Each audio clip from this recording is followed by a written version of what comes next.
সুপ্রিয় শিক্ষার্থী, আসসালামু আলাইকুম। আরিফস একাডেমির পক্ষ থেকে তোমাদেরকে জানাই শুভেচ্ছা। আশা করি তোমরা ভালো আছো এবং সুস্থ আছো। আজকে আমি তোমাদের বিজ্ঞান বইয়ের পৃষ্ঠা নাম্বার 11 অর্থাৎ প্রথম অধ্যায়ের অনুশীলনীর সবগুলো প্রশ্নের সমাধান করে দেখাবো। তাহলে চলো শুরু করা যাক। তাহলে প্রথমে 1 নাম্বারটা দিয়ে শুরু করি। তো 1 নাম্বারে ছিল আমাদের শূন্যস্থান পূরণ করতে হবে, তাই না? তো দেখো আমি এখানে উত্তর সহ একবারে প্রশ্ন এবং উত্তর দুইটা একসাথে তুলে রেখেছি, ঠিক আছে? তো ক নাম্বার দেখো সজীব এখানে ড্যাশ গ্রহণ করে, কি গ্রহণ করে? অক্সিজেন গ্রহণ করে, ঠিক আছে? এরপর দেখো খ নাম্বার, খাদ্য তৈরির জন্য উদ্ভিদের উদ্ভিদের ড্যাশ পানি ও বায়ু প্রয়োজন, কি প্রয়োজন? সূর্যালোক, পানি ও বায়ু প্রয়োজন। এরপর দেখো গ নাম্বারটা, ফুলের উজ্জ্বল ও রঙিন অংশ হলো ড্যাশ, কি পাপড়ি। তাহলে ফুলের উজ্জ্বল ও রঙিন অংশ হলো পাপড়ি। তারপরে ঘ নাম্বারটা দেখো, বীজ থেকে নতুন ড্যাশ হয়। তাহলে বীজ থেকে নতুন গাছ বা চারা হয়, ঠিক আছে? এরপরে 2 নাম্বারটা, তো 2 নাম্বারটা দেখো, 2 নাম্বারটা সঠিক উত্তরে টিক চিহ্ন দিতে হবে, ঠিক আছে? এমসিকিউ। হ্যাঁ, তো দেখো 1 নাম্বার, আমি এখানে কিন্তু খালি উত্তরটাই লিখে নিয়েছি, ঠিক আছে? তো দেখো 1 নাম্বারটা বলছে যে কি খাদ্য তৈরির সময় উদ্ভিদ কি ত্যাগ করে? তাই খাদ্য তৈরির সময় উদ্ভিদ অক্সিজেন ত্যাগ করে। ক নাম্বারে অক্সিজেন ত্যাগ করে, ঠিক আছে? এরপর 2 নাম্বার দেখো, জীবের শক্তি কোথা থেকে আসে? তো জীবের শক্তি খাদ্য থেকে আসে। ঘ নাম্বার, খাদ্য থেকে আসে, ঠিক আছে? 3 নাম্বার, ফুলের কোন অংশ বৃন্ত অবস্থায় অন্যান্য অংশকে বহন করে? তাহলে ক নাম্বার বৃন্ত। তাহলে ফুলের বৃন্ত অংশ বৃন্ত অবস্থায় অন্যান্য অংশকে পরিবহন করে। ক নাম্বার বৃন্ত, ঠিক আছে? তাহলে 1 এবং 2 নাম্বার সমাধান করা হয়ে গেল।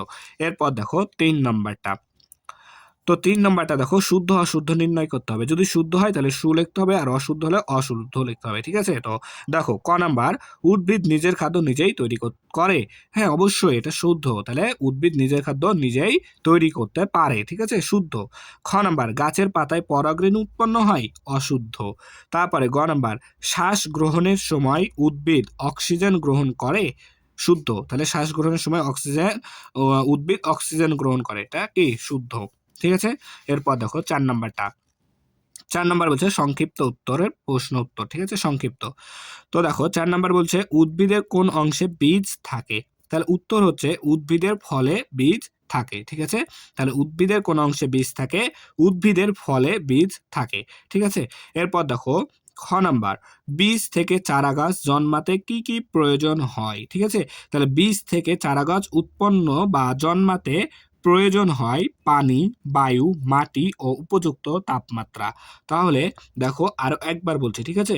বীজ থেকে চারা গাছ জন্মাতে প্রয়োজন হয় পানি, বায়ু, মাটি ও উপযুক্ত তাপমাত্রা, ঠিক আছে? তাহলে সংক্ষিপ্ত প্রশ্ন উত্তর শেষ।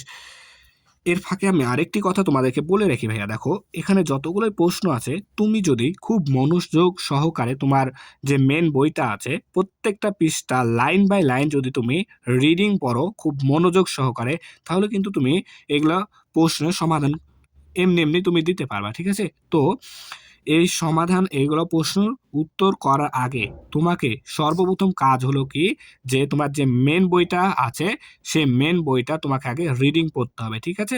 তাহলে তোমরা এগুলো এমনি পারবা, ঠিক আছে? তো তোমরা এখনো যারা মেন বইটা রিডিং পড়োনি, তোমরা মেন বইটা সুন্দর করে রিডিং পড়বা, ঠিক আছে? তারপরে দেখো 5 নাম্বারটা এবার আমরা সমাধান করি। তো 5 নাম্বারের ক নাম্বারটা আমি এখানে নিয়েছি, ঠিক আছে? তো 5 নাম্বার দেখো, 5 নাম্বার ক নাম্বার বলেছে ফুলের বিভিন্ন অংশের কাজ চিত্র সহ বর্ণনা করো, ঠিক আছে? তো এখানে আমি চিত্রটা আঁকাইনি।